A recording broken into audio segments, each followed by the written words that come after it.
The general steps to train a deep learning model is shown on the screen.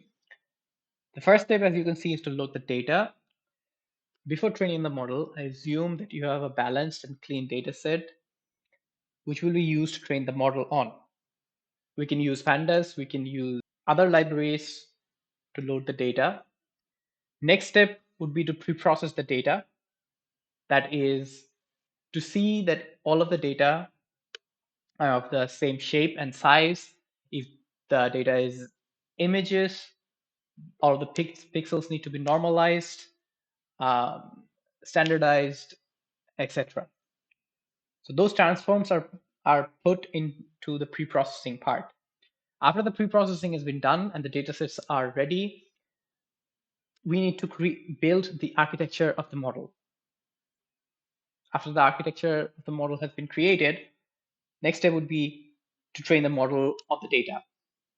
During the loading of the dataset, it is always advised to split the dataset into training and testing parts so that majority of the data can be used to train the model, while a small portion of the remaining dataset will be used to evaluate the model's performance.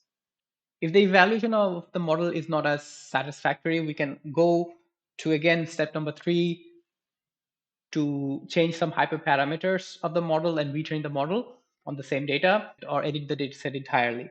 If the evaluation of the model is satisfactory, we save the model and use the saved model in Flask or Python application it is intended to be used on.